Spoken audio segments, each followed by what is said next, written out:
বছরের আর 5টা দিন বাইরে ঘুরে বেড়ালেও দোল পূর্ণিমাটা কাটে প্রতি বছর আমার নিজের বাড়িতে। দোল পূর্ণিমার পুণ্যতিথিতে আমাদের বাড়ির বার্ষিক পূজা হয়। সারা বছর অপেক্ষার পর খুব তোড়জোড় আর জাঁকজমকের সাথে আমাদের সাধ্যের মধ্যেই এই পুজোর আয়োজন।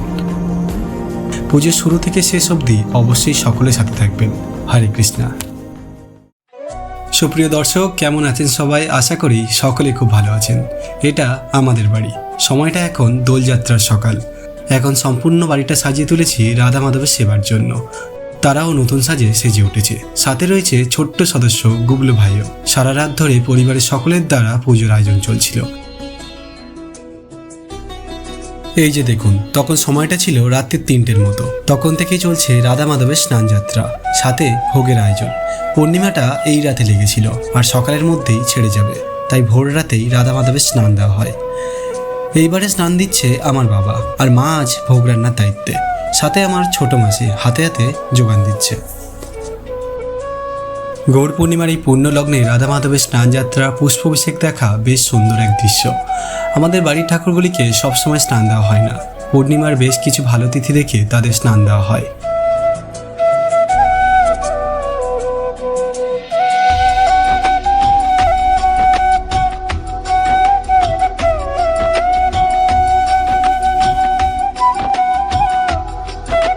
আমাদের ঠাকুরগুলি আনা হয়েছিল সেই সুদূর পুণ্যভূমি মায়াপুর থেকে।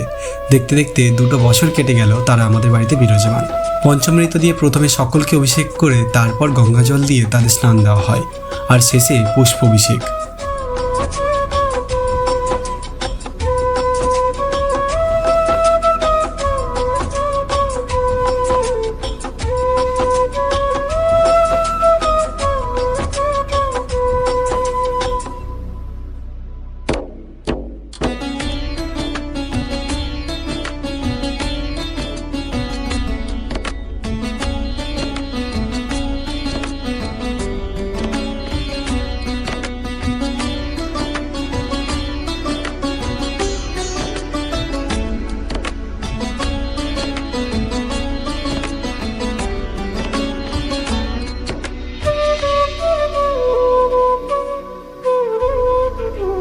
এদিকে আমার মায়ের প্রায় ভোগ রান্না হয়ে এসেছে। খিচুড়ি, নানা রকম ভাজা, গুবলুর পায়েস, আরও কত কি সব।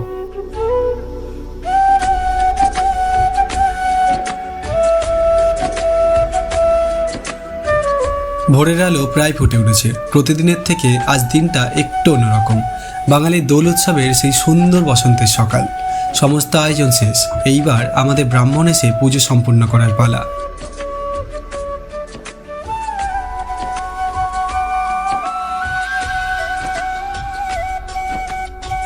ইনি আমাদের পারিবারিক ব্রাহ্মণ। আমাদের বাড়ির সকল অনুষ্ঠানে তিনি আসেন, আর ওনার পুজো পদ্ধতি থেকে শুরু করে পুজোর সমস্ত রীতিনীতি খুবই সুন্দর, যা আপনারা দেখলেই বুঝতে পারবেন।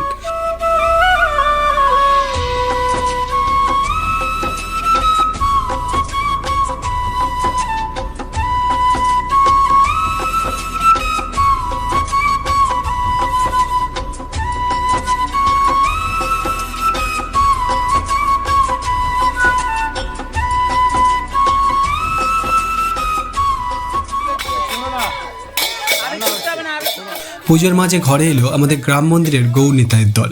মা তার চরণ ধুয়ে তাদেরকে আবির ছোঁয়ালো।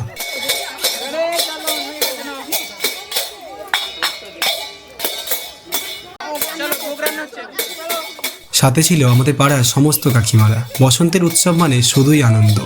বসন্তের এই রঙে মন প্রাণ সমস্তটা যেন রঙিন হয়ে ওঠে।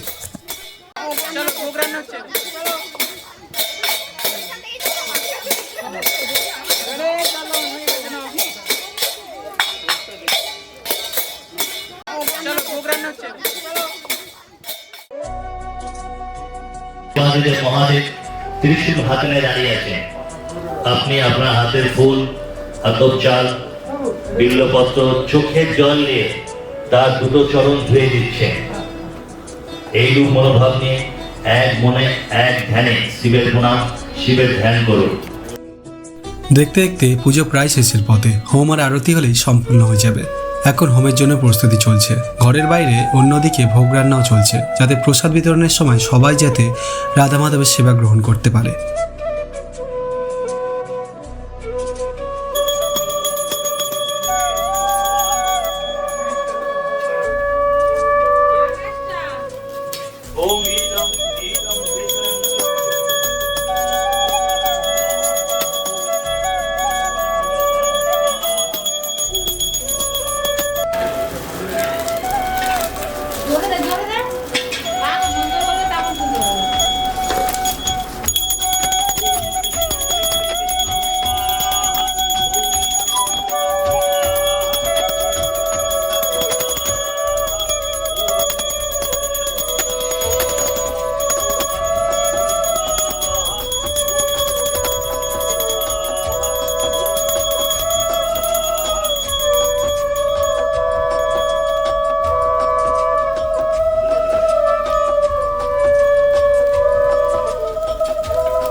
শেষে পুজোটা সম্পূর্ণ হলেও সকাল সকাল এত ফল কাটা সম্ভব হয়নি।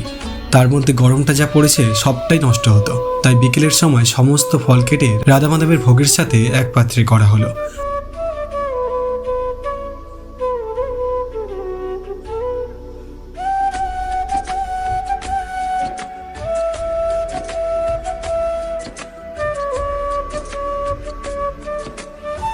এক এক করে পাড়ার সকলে বাড়িতে এসে প্রসাদ আর ভোগের খিচুড়ি গ্রহণ করলো।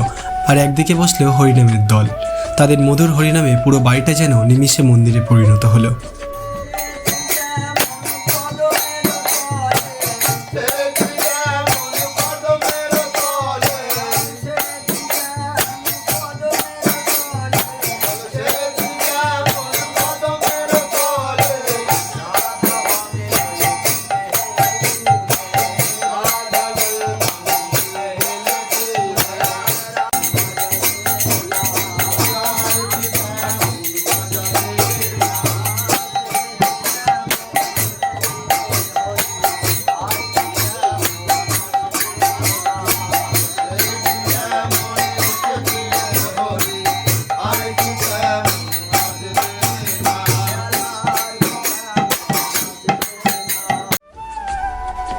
সকলের আশীর্বাদে সুস্থভাবে সম্পূর্ণ হলো আমাদের বাড়ির এবছরের পুজো।